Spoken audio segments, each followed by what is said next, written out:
Hello, everyone, and thank you for joining me once again on Cloud Chats. I'm Pat Martinez, and I'm with Leadership in the Clouds. Today, we are talking about grief and loss. Just want to do a disclaimer that if you find that you need professional help, please seek it. This is not the place for it. I will be joined by Roger, who is one of the members of our alliance. And Roger, thank you for joining me on Cloud Chats. If he's going to be turning on his camera shortly and introducing himself, and we'll be able to kick this off. Thank you, Roger. Hey Pat, how are you? I'm good. I'm good. I wanted to just let you introduce yourself first and take a couple of minutes and tell the folks that are going to be watching us here on Cloud Chats who you are and what you do. Absolutely. So, hello everyone. My name is Roger Suclupe. I am a social worker. That's what I went to school to train as a social worker. I'm a licensed clinical social worker practicing here in the state of North Carolina. Um, I am also the BSW program director for the School of Social Work at UNC Charlotte, and I'm also a clinical associate professor. As Pat mentioned, I am mental health is my realm. This is what I went to school for. This is my passion. And yeah, I just want to have a conversation with y'all about grief and loss and emotional wellness and how we can navigate these spaces. Thank you, Roger, for joining us. Can you just also you do grief counseling for kinder care? Kindermorn. Yes, that's correct. Kindermorn. Yeah. Yes. So I have been affiliated with an organization here in Charlotte, North Carolina called Kindermorn. And Kindermorn provides grief support for individuals who've experienced loss of a loved one. Primarily now for the past, I would say, 7 to 8 years, I've been working with adults. So I've been working with parents who've experienced loss of prenatal loss or loss of a baby soon after baby was born. And then I also work with a set of parents who have experienced loss of a child who has been living some years. So it could be a 2-year-old, it could be a 12-year-old, a 22-year-old, a 42-year-old. Loss of a child is a loss of a child, no matter what the age. So, Yeah, it's a terrible situation. And once again, for those of you that are joining us on Cloud Chats, I just want to say that if you're experiencing grief, please seek out help. This is just a conversation we're having with Roger to give you some nuggets of wisdom. But grief and loss are it's complex experiences, and many people have questions about them. Understanding grief involves exploring different aspects and exploring the process of grieving, the impact of losing an individual and how to cope and associate those emotions and challenges. We're not here as someone that's going to give you counseling. I think that, Roger, would you say that if somebody's experiencing deep grief or anxiety later, we'll talk about, they should really seek out professional help. The questions we'll be answering or talking, our conversation is just to highlight issues that you've been seeing. yes, Pat, those are great points that you mentioned. So, grief and loss can mean a lot of different things to a lot of different folks, right? So we definitely have grief and loss when we experience that loss of a loved one. There's also different areas of grief and loss as well. You can grieve and lose the concept of a job or employment or fill in the blank, right? But my area of expertise has been grief and loss with losing a loved one, and so when we experience the loss of a loved one, we go through a plethora of emotions and feelings, and there's no right or wrong way to grieve, right? There is just whatever way works for that particular individual. Some individuals would benefit from seeking support, yes. It also depends on where on the timeline of their own grief they are. Mhm. I've worked with parents who experience the loss of a child, and then that week or the next week they are they're participating in some form of support. They may not be in the headspace to do that though, right? So it really just depends on that person.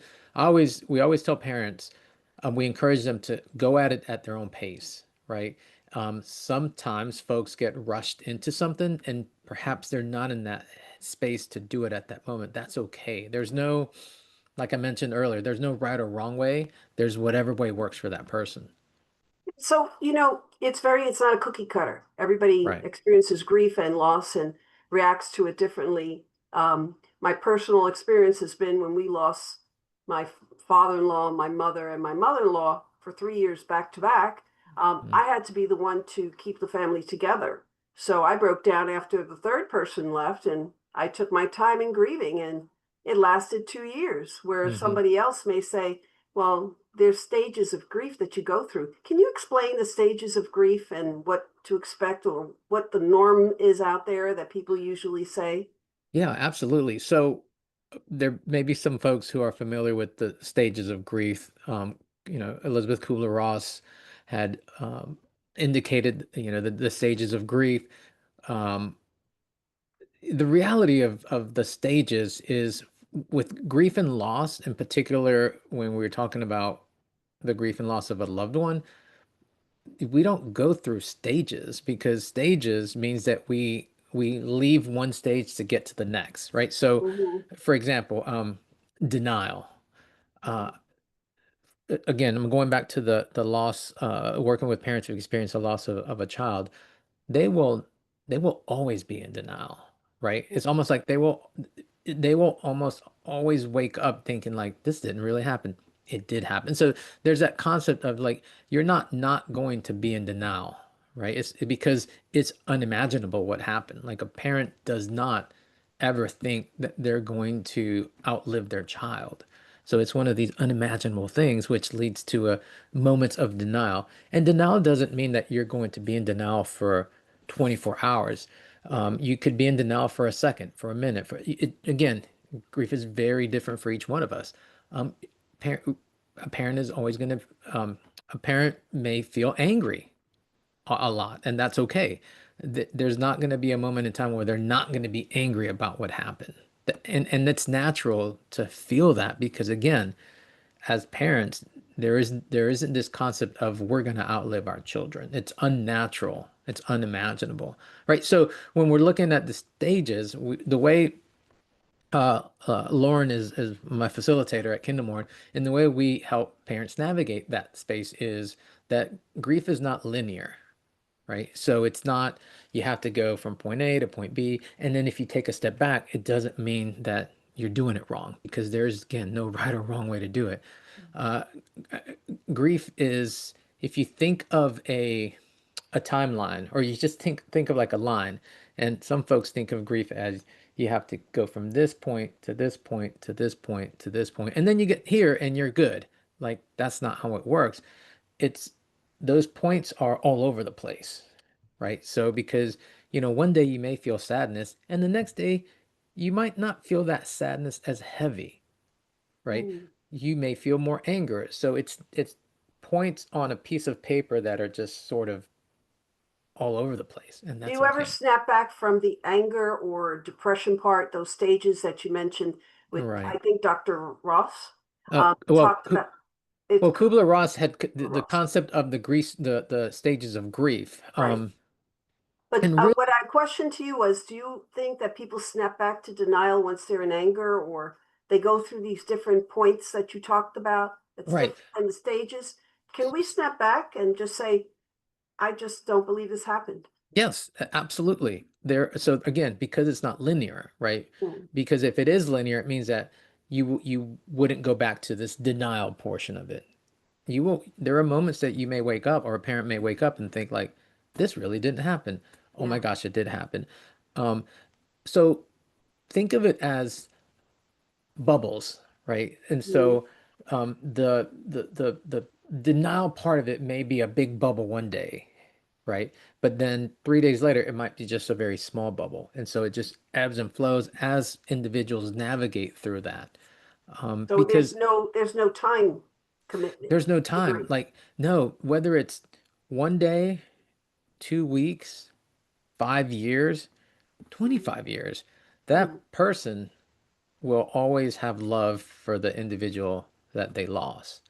And because of that loss, and because of that love they have, which is infinite, there will always be a part of them that will feel sad that that person's not physically there or So it's okay angry. to grieve. It's definitely okay to grieve. And it's okay. to feel like you can do it your own way. Like there, you said it earlier, there's no cookie cutter way to do this. Mhm. And some folks may be led to believe that there is, and Mhm. there's really not, because we're all different individuals. What happens in a cultural aspect, as Latinos, I know that some people will say to you, oh, snap out of it, Hmm. get over it. It's not so big. So for example, when we talk about loss of human beings, babies and stuff, but the loss of a pet, the loss of a job, people tell you to get back on the horse. When you fall off the horse, get back right on and just ride off. They expect you to snap back. They give you time limits. People will allow you 3 days to bereavement, which I find is exceptional for companies to even give you 3 days. But you may come back to work and still feel not right. There's Yeah. something wrong. There's a missing part of you. Hmm. And does that does that grieving process and no time limit, is it okay, especially for young folks that are Hmm. going through a grieving process, being separated from loved ones, or just as they see their parents pass away? Is it okay to feel that loss? And how do you get back? How do you get Right. back? How do you bounce back? That's a great question, Pat.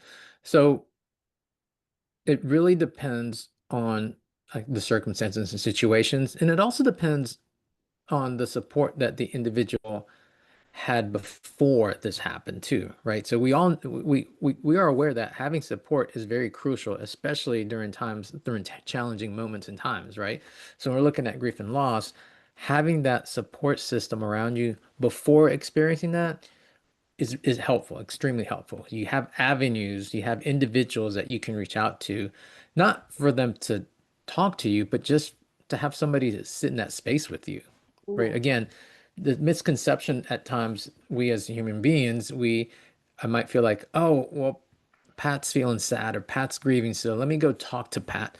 Really, did I ask you, Pat, I'm here for you, and if you just need me to sit next to you and not say anything, that's what I'll do, right? I've had friends that just say that, what I need right now is just someone to sit with me. I just need And somebody to sit with me. you have Hmm. coffee, or you sit by the lake, and you say Anywhere. nothing. Just Yeah. the fact that you're keeping them close Yep. is It's enough. that closeness and proximity. And so it's definitely natural to feel sadness when you're experiencing grief and loss. It's definitely natural to have some anger about why this happened, right? It's definitely natural to feel like there's no way I can accept that this happened. It's natural. Those are natural things. And so you asked about how do people bounce back. Hmm. Um, so I look at it this way. Before the loss, right? And I'm gonna take it back to experiencing the loss of a loved one, right? And kind of even putting it even in a more the context that I'm been working with now for the past number of years, parents, right? Um, Before they experienced that, they were that person. After, they are a totally different person. They are not the same person. And other people around them, whether it's work, whether it's friends, whether it's family, unless they've been through that, they can't understand it. And so there's this expectation of bouncing back, right? Hmm. Or they misjudge things at times. They might see that parent smile at something, smile, I don't know what, or maybe chuckle, and they might say, "Oh, you're back." Like, "Oh, it's so Yeah. good to have you back." That Misconception it's a altogether. misconception. Like it almost makes that parent feel like, "Oh my gosh, I can't smile or laugh anymore because people are going to think that I'm better." And it's not about getting better. It's about now that parent or that person who has experienced loss is learning how to navigate life without the individual that they loved, Hmm. right? Does that make sense? So that's why having a support system is important. And it's not about how folks bounce back, it's how folks can navigate this new world that they're living in now without the person that they love, right? How do they navigate that new world and seek different types of supports to still keep the ones that they've had, but seek other types of supports that can understand sort of their plight, their journey now, because it is a new journey. One of the When great does it things become about complicated to the point that it impacts the life, when Hmm. is it too long and that you have to turn around and say, this grief is lasting, or this feeling of loss is Hmm. turning into something. I'm a little concerned with my behavior. If you see someone that Right. is grieving for too long a period of time, they can't function, you find them Right. falling apart. When do you Yeah. seek help? That's a great question, Pat. So again, I'll go back to say there is no timeline for grief and loss, like for grieving, right? The concern would be though if the person is if it's impacting their like daily life in the sense of they like work, relationships, social, emotional, like all of that. Can be really concerning. Again, if an individual is having thoughts of harm, like those are we do want to make sure that not that doesn't happen. I'm saying Mhm. it's something that's going to happen, but with any situation, we want to just make sure that we do a risk assessment, right? That we want to make sure that the individual has knowledge and awareness of not only self-care, but how to seek out care for themselves. So when we're looking at how do we help address folks who need a little bit deeper or more support, I would say that the reality is we, reducing the stigma of seeking out help and support, right? So, Yeah. and that it's definitely okay to feel this sadness, to have depression, to have anxiety because of your this person's life is now changed forever. Um, and seeking that help and support will guide them or help them navigate this new world now that they are passing through these avenues and relationships without the person that they love, right? There are cycles of life that we expect. You expect your parents to pass on. Right. You expect your some things to go awry. You never really, for those people that are living in a bubble of saying nothing can go wrong, this isn't the conversation for you. But those people that are saying the other side of the coin is those people that are always thinking the other shoe's going to drop. I see a Mm, parent getting older. How do we prepare ourselves for the day that they're no longer there? Or, I mean, it's very horrible. It's horrible to think that a child will go before a parent, but right. things are never certain in life. But let's talk about parents, older parents. How do we prepare ourselves to be without parents one day? Or is Right. there a way of preparing ourselves? Well, that's a great question because that's the other side of this. So, myself, and thank you for sharing yourself earlier about experiencing back to back to back losses. Parental loss is challenging. A lot of that also can depend on the type of relationship you had with your parents, right? But regardless, it's still challenging. I myself, Mhm. my beautiful, incredible mother, Norma Suclupe, passed away March 8th of 2021 due to COVID, and so. So wow, we're going on now. It's been 4 years, a little bit over Yeah. 4 years, and I'm still I'm still struggling with some of that because my mother was this pillar of our family. She and my dad were married for 53 years. So there's yeah, 50 might have been 55 now that I'm looking back. So there's all these different Yeah. things that I get angry about and I get sad about, and um, we Do you ever weren't. feel that you should have said something? Like you go Um, back and you say, I wish she was here so I could tell her. there are moments when I say, I go back to the last conversation I had with her, right? And I sort of have that embedded in my brain. It's almost like a tape player, right? Yeah. I Yeah. have it, I can play it in my head and still remember. My hope is that I still can have that 20 years from now, right? 25 years from now, I can still have that in my head. But so we didn't know. I mean, when she got COVID, we actually thought she was going to get better. And then things kind of took a turn for the worse and she passed away. So it was expectantly unexpected, if that makes sense. Like, we knew she was sick. We were hoping that she would get better. There was a part of me that like expected something might happen, but again, because we thought she was getting better, it became unexpected.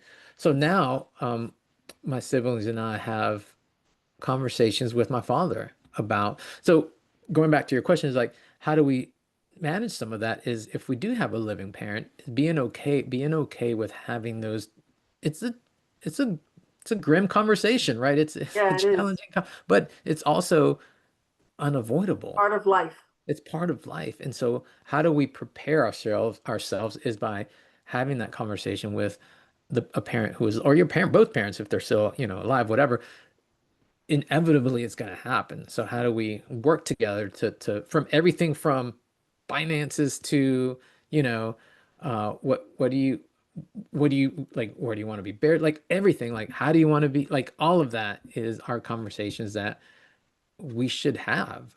We as a society, I feel like we are deaf avoidant, right? So we don't Yeah. have those types of conversations because the reality is like, who wants to talk about death, right? But it Well, you do is have to prepare these days with right, like where do you want to be buried?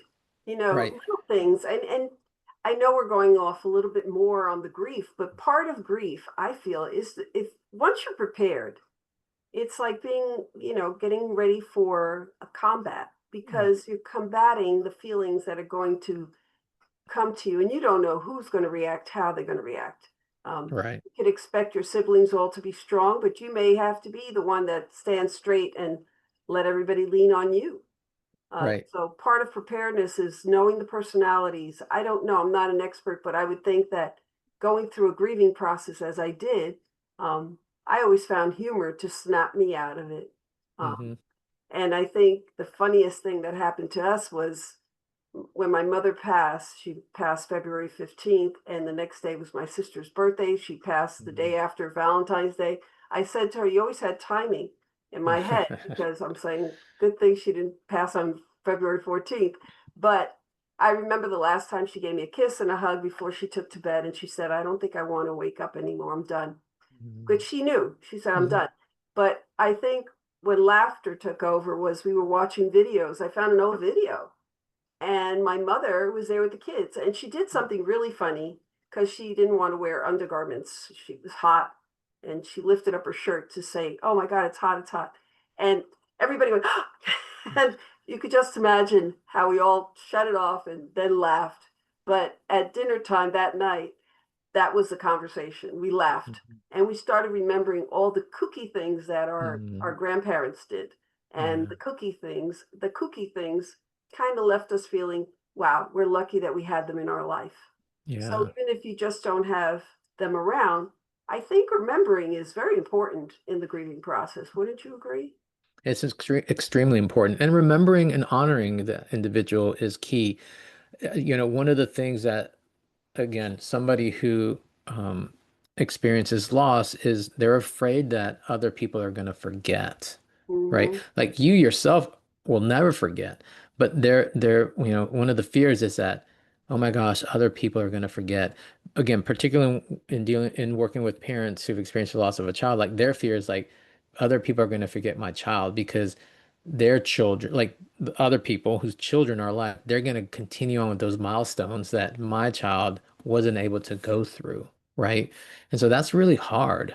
For me, the way my family, not just my siblings, my kids and my wife and my sisters and brother and cousins, like we do remember my mom through embedding her in certain conversations. Like we'll say like, oh, what would mom do? Or like, remember that time? And it's just that's how we continue the legacy of the individual that we lost and we love because we I don't want to say loved because that's like I will always love my mother.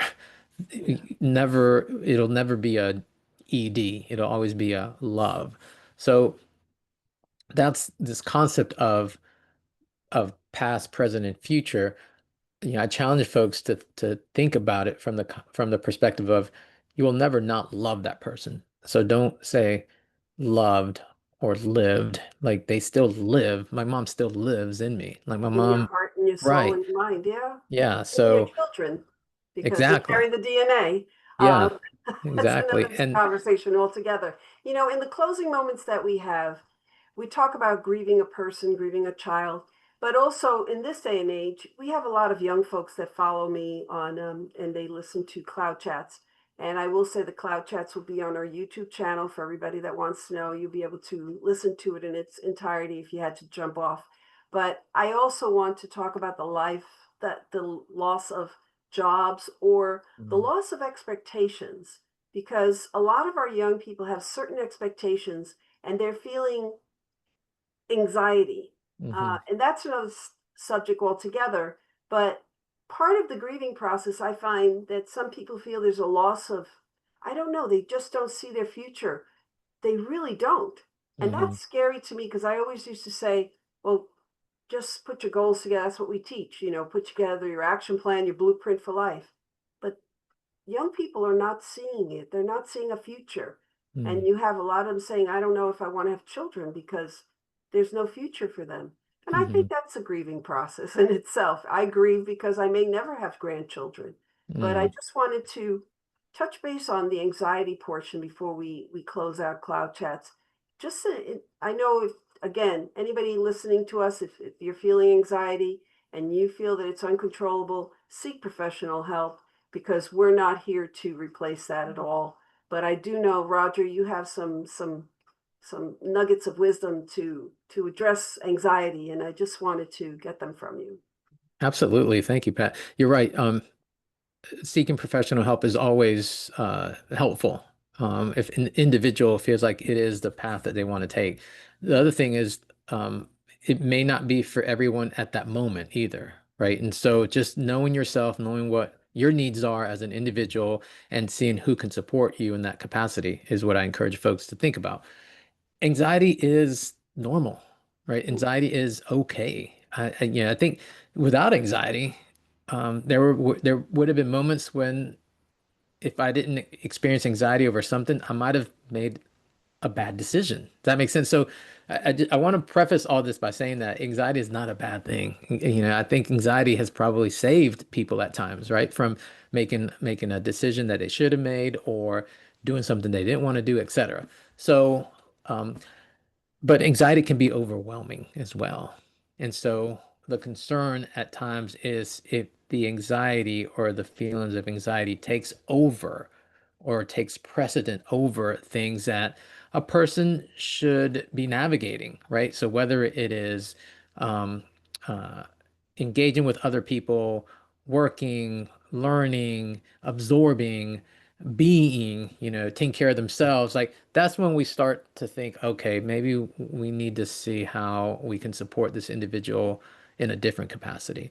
But anxiety is not a bad thing. I will say that there are a lot of pressures that we all have, and particularly now with young folks. There's pressures to perform, there's pressures to complete, there's pressures to get a good paying job, etc. Right? There's even pressures like go to school, right? Yeah. You have to go to university, you have to go to college, you have to get a career, etc. And what we have to think about how we address that with young folks and what are we saying to them versus what are they hearing, right? Mhm. Like if we're saying you have to do this, then they're hearing, oh my gosh, if I don't get this done, then I'm a failure, right? They Mhm. could be hearing that. We need to change the vernacular of how we say things, right? So college is available. Let's say that. Like that is college is something that is available. Now, is college for everyone? Well, that's a loaded question. College is available. College may not be for everyone at that moment of their life, if Yeah. that makes sense, And not right? So again, accessible. or not accessible. So again, think about it as it's not linear. We have seen an increase in what's called non-traditional students, which means like a student who isn't graduating from high school and immediately starting college the next, that in 4 or 5 months. We are seeing folks who graduate from high school and maybe go to community college or just take a break. Mhm. And then they're coming back to school or they're going to start school for the first time, 4, 6, 8 years later. That's okay. Like there's nothing wrong with that. You know, learning happens at any point of life, right? Mhm. So whether you're 18 and graduating high school and going to go to college in 3 months, or you're 28 and stepping on campus for the first time, or you're 55, like there's no, so Yeah. taking all this back I to what know you that just said it's a about little it. bit oversharing, but I was older when I went to college and I passed as a young blood because I didn't want anybody to know my age. But this day and age, you find people returning to school and it's okay. Hmm. Meeting expectations is causing anxiety for some people because I think they're superimposed by parents, parents that have these expectations. I know we're going a little bit longer on our cloud chats, Roger. I hope you can stay with us a little bit longer. For those of you listening, this is a longer version of cloud chats. We usually do 30 minutes, but I think this conversation is important. And Roger's always running, and I want to capture him now for his nuggets of wisdom, because anxiety is something that I see, and people ask me all the time. We do leadership training, we do emotional intelligence. When we get to stress management, and people see, oh my gosh, they say, I have no stress. Then they get their assessment and they see they're off the charts. They have Mhm. elevated levels of stress, and they Mhm. said they didn't even realize that. And then they use their emotional intelligence. We teach them how to use their emotional intelligence to counteract their stress management. But there's an underlying issue here with younger people under 28. I would say under 30, but under 25. But I'm finding it under 30, that their anxiety is off the charts because of what's happening globally. It's Mhm. the external factors that are hitting them hard because they don't see a future. What would you say to those folks Mhm. that feel that anxiety ridden, and being a college professor, a university professor Mhm. yourself? What would you say to your students? I would say that first, if they have acknowledgement and awareness, that's a great thing, right? So, one of the first things is to be aware and acknowledge like there's something going on. Like Mm, I'm not feeling like myself or something's a little bit off. That's a great thing. Like if you have that awareness, excellent. The next thing is I would say, um, you know, globally, like things that happen around the world does have an impact on us, right? However, there are things that happen around the world that I, sitting right here in this space, am not going to be able to address, or I'm not going to be able to fix that, right? However, I can look at what is going on around my local community, right? That will help me be part of the change that could help something global. Does that make sense? So maybe because that does cause anxiety for us, thinking about like, oh my gosh, look what's happening like globally around the world, and that can create a lot of anxiety. But if we flip it, right, and just